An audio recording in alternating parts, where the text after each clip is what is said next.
responsable yi fi teew góor ak jigéen mag ak ndaw ñoo ngi leen di nuyu ñoo ngi jéggalu ci coono yi ngeen sonn ndax seen teewaay sacrifice yi ngeen def ba teew fii wane na ni lii leen tax a jóg ñor na leen kon amel nañ leen cant bu mag a mag a mag li waral suñu daje bi tey nag mooy dañu daje pour lancer benn mouvement boo xam ne ñu ngi ko tudde taxawu sama réew lan moo waral mouvement bi ak lan mooy objectif am loolu la ñu bëgg a wax brièvement ci suñ discours ndax li ko waral mooy dañoo commencé ci benn contexte ñu gis ni suñu localité bi de yàlla def na fi xéewal am nañ suuf yu nangu ay nit ñu nangoo liggéey ñu ngi fi ay nit ñu nangoo daan seen doole ñu ngi nekk ci suuf bu tedd ñu ngi nekk ci suuf boo xam ni suufu diine la ndax noo ngi nekk ci commune bi nga xam ni commune maam Amary Ndag la nitu yàlla bu màgg boobu yàlla na yàlla yokk leeram ñoo ngi ñaanal xalifa bi fi nekk Baye Cheikh Thiénaba mu yàgg fi lool te wér ñoo ngi ñaanal famille Thiénaba yépp di sant Seck ak dëkk bi yépp ñoo ngi leen di ñaanal lan moo waral ñu former mouvement bi dañu gis ni kat malgré atu yi fi nekk yépp doole bi nga xam ni àll bi am na ko taxut àll bi mën a dem ba léegi ñu ngi ci jafe-jafe ñu ngi ci problème bi ñu toogee ñu xalaat ñu ni waaw ñun depuis l'indépendance ba léegi ñoo ngi xalaat de waaye ba léegi demuñu te pourtant nit ñi ñu ngi liggéey ñu ngi daan seen doole suuf bi nangu na macha allah atu yooyu dafa mel ni jariñoowuñ ko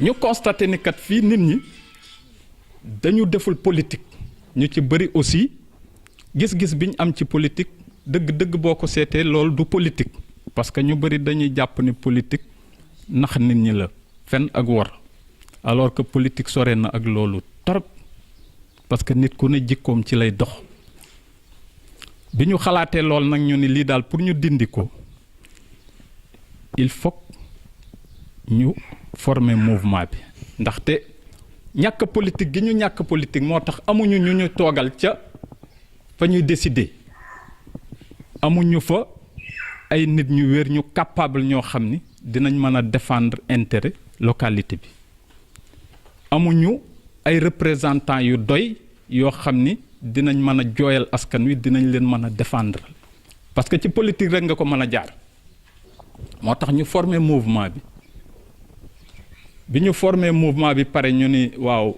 léegi kon suñu objectif lan la suñu objectif mooy bara dara xew nañu sensibiliser nit ñi xamal leen ni leen politique kat du war politique du fen politique du nax nit ñi mais politique yàgg na fi te liy doxal cité bi politique moo koy def bu ngeen amee seetlu dëkk yi nga xam ni walla gox yi nga xam ni am nañ ay politiciens yoo xam ni yu taxaw lañu ñu am ay responsabilité fa ñu ne gox yooyu yépp soppeeku nañ communes yi ñu wër yépp ñoo ñu gën a développé ñu gis ne nag loolu bu ñu manqué taxawaayu politique bi moo des li ñuy wax militantisme moo des loolu la ñu bëgg d'abord sensibiliser nit ñi waxtaan ak nit ñi leeral leen ñu engagé wu ndax dañu fas yéene dëkk bu ne ñu waxtaan ak jeunes yi waxtaan ak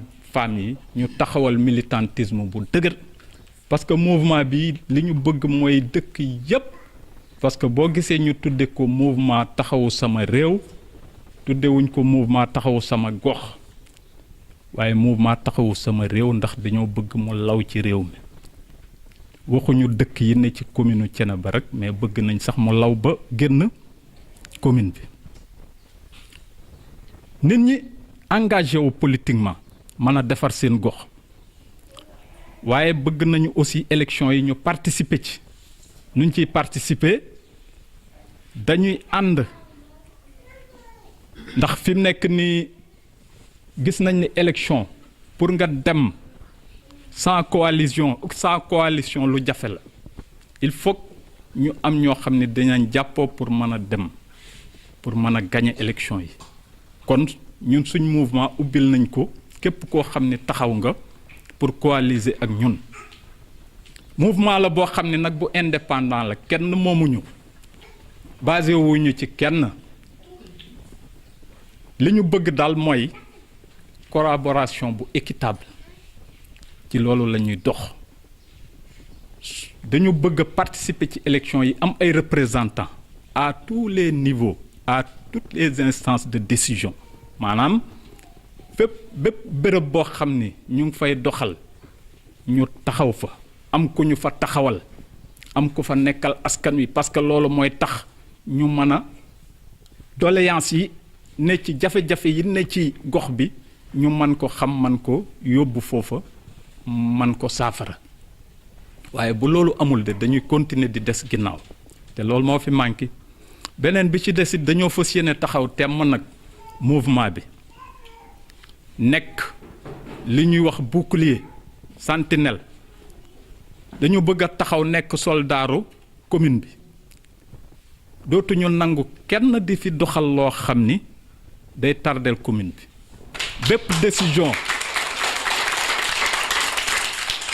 bépp décision boo xam ni jël nañ ko muy décision boo xam ni day tardel nit ñi walla muy xañ nit ñi seen liberté walla muy xañ nit ñi seeni àq ak seeni yelleef loolu mouvement bi fas yéene na taxaw xar ci tànku tubéyam ba du am beneen bi ci des mooy li ñu bëgg a wax mooy dañuy soog a jóge ci élection yoo xam ni élection présidentielle ñu fal président Macky Sall ñu ngi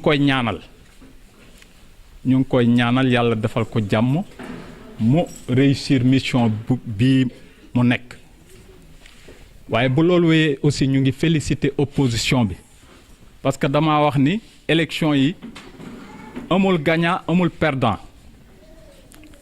kenn rek moo ci gagné muy Sénégal kon Sénégal gàcca ngalaama Sénégal wone na ni tey jii wonewaat na ko njëkkoon na ko wonewaat ko dellu ko di ko wone nañ ni nous sommes une grande nation wone nañ ni réew la moo xam ni mat nañ sëkk li ñu doon te xam nañ liñ bëgg kon ñoo ngi woo ñépp ñu jàppoo joxante loxo ànd bokk ndey bokk baay ngir réew mi jëm kanam asalaamaaleykum wa rahmatullah. En tant que président de ce mouvement, je vous souhaite la bienvenue et je vous remercie de votre présence car vous nous avez honorés.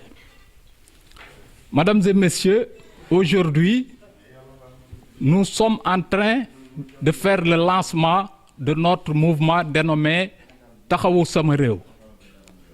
En tant que président, le discours qui sous-tend ce lancement va s'articuler essentiellement sur 2 points. Le premier point, pourquoi ce mouvement Taxawu Sama Réew? Le deuxième point, quels sont les objectifs de ce mouvement? Pour le premier point, la création de ce mouvement part d'un constat. Nous sommes dans un terroir fertile. Notre commune, la commune de Thiénaba particulièrement, a des terres fertiles. La population est composée d'hommes et de femmes courageux qui travaillent sans relâche du matin au soir. Nous sommes dans un havre de paix, la cité de Amarindak.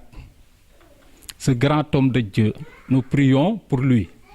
Nous prions également pour le khalife général Baye Cheikh Thiénaba, ainsi que toute la famille Seck. Malgré tous ces atouts, notre commune demeure dans la léthargie. Les difficultés sont nombreuses. Notre localité est très enclavée. Il n'y a pas d'infrastructure.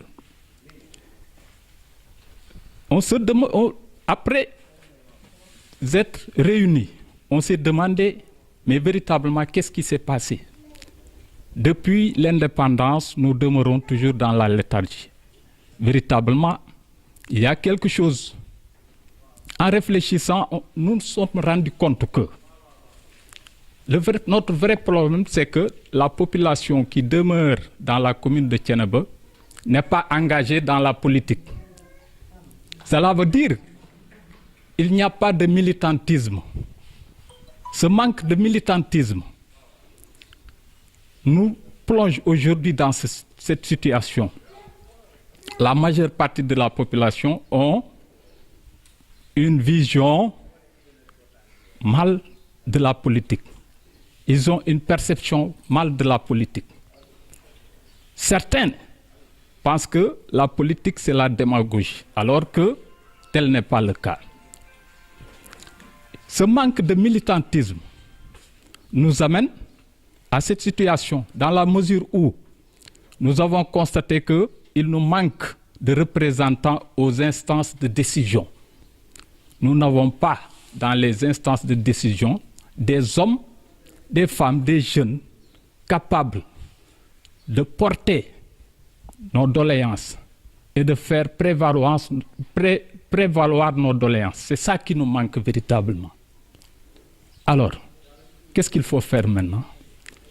Pour parer à une éventuelle situation, nous avons décidé de former ce mouvement dénommé Taxawu Sama Réew. Donc, c'est dans ce contexte que nous avons créé ce mouvement. Alors, le deuxième point, quels sont les objectifs de ce mouvement? Les objectifs de ce mouvement, avant tout, c'est de sensibiliser la population, de se départir de cette frilité, de se départir de la mauvaise conception qu'ils ont de la politique. La politique, ce n'est pas la démagogie. Alors, nous essayons dans un premier temps de gagner ce pari. Nous essayons de sensibiliser la population, mais aussi nous comptons, dans chaque village, créer un militantisme debout, un militantisme fort. Notre mouvement a pour ambition de participer à toutes les élections, locales ou nationales. Car nous voulons des hommes, des femmes, des jeunes dans ces instances de décision. Et c'est par la voie de la politique que nous pouvons y parvenir. Ça veut dire que si nous avons dans les instances locales, nationales, des hommes capables donc de faire prévaloir les doléances du milieu, beaucoup de choses seront réglées. C'est la raison pour laquelle nous avons créé ce mouvement. Le mouvement aussi a pour ambition de s'ériger en sentinelle. Nous allons être un véritable bouclier pour la défense des intérêts de notre milieu. Par voie de conséquence, nous disons oui à toute décision ou pratique qui sont dans la mesure de développer notre localité. Nous disons oui à toute pratique, à toute décision favorable au développement du milieu, à notre épanouissement, à notre bien-être. Mais nous disons non à toute décision, à toute pratique qui entame notre liberté, toute pratique ou toute décision qui entame notre développement, qui freine notre développement. C'est ça notre sacerdoce. Mesdames et messieurs, je voudrais préciser, avant de terminer, que nous venons juste à la sortie d'une élection présidentielle qui a abouti à l'élection du président de la République Macky Sall. Nous lui félicitons, nous lui souhaitons également nous lui souhaitons une bonne terminaison, de bien réaliser ses projets. Nous félicitons également toute l'opposition. C'est le Sénégal seul qui a gagné. Il n'y a ni vainqueur ni vaincu. Par conséquent, nous appelons tout le monde à se réunir sur l'essentiel, la main dans la main, travailler davantage pour que le pays aille de l'avant. Je vous remercie de votre aimable attention.